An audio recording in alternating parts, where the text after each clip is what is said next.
नमस्कार दोस्तों, मैं शिल्पी यूपीएससी करंट अफेयर्स की सीरीज में आपका स्वागत करती हूँ। आइए Phukot Karnali hydro electric project आज इसको समझते हैं। हाल ही में भारत और नेपाल ने Phukot Karnali hydro electric project के विकास के लिए एक समझौता ज्ञापन पर हस्ताक्षर किए हैं। भारत की एनएचपीसी लिमिटेड और नेपाल की विद्युत उत्पादन कंपनी लिमिटेड इस प्रोजेक्ट पर काम करेगी। फुकोट करनाली हाइड्रो इलेक्ट्रिक परियोजना की स्थापित क्षमता 480 मेगावाट होगी। एनएचपीसी लिमिटेड भारत का सबसे बड़ा जल विद्युत विकास संगठन है और इसे मिनी रत्न का दर्जा प्राप्त है।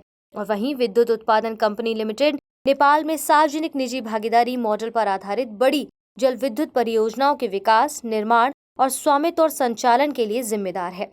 इस परियोजना में एनएचपीसी की 51% हिस्सेदारी होगी और वीयूसीएल की शेष 49% हिस्सेदारी होगी। ये समझौता भारत के प्रधानमंत्री नरेंद्र मोदी और नेपाल के प्रधानमंत्री पुष्पकमल दहल प्रचंड की उपस्थिति में हुआ है।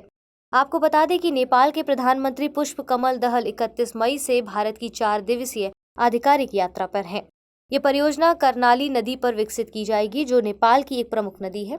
परियोजना में 109 मीटर की ऊंचाई वाला एक बांध और एक भूमिगत बिजली घर होगा। साथ ही 79 मेगावाट की 6 टरबाइन का प्रयोग किया जाएगा।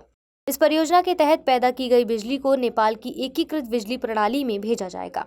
इस परियोजना की कल्पना पिकिंग रन और रिवर की तरह की योजना के रूप में भी, अर्थात यह नदी का प्रवाह कम होने पर भी बेहतर तरीके से काम करेगी।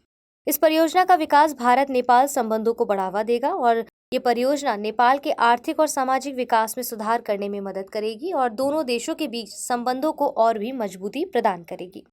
करनाली नदी घाघरा नदी एक अंतर्राष्ट्रीय नदी है जो कि तिब्बत, नेपाल और भारत के विभिन्न क्षेत्रों में प्रवाहित होती है।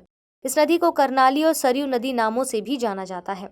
घाघरा नदी तिब्बत से निकलती है और नदी का मूल उद्गम स्रोत तिब्बत के पठार पर स्थित हिमालय की मापचाचुंगो नामक पर्वत श्रेणी में माना जाता है। ये गंगा की प्रमुख सहायक नदियों में से एक है। भारत में बिहार के बलिया और छपरा जिले के बीच गंगा में समाहित होते ही घाघरा नदी के सफर का अंत हो जाता है। आपको बता दें कि भारत और नेपाल के बीच करनाली बेसिन पर कोई व्यापक द्विपक्षीय समझौता नहीं है।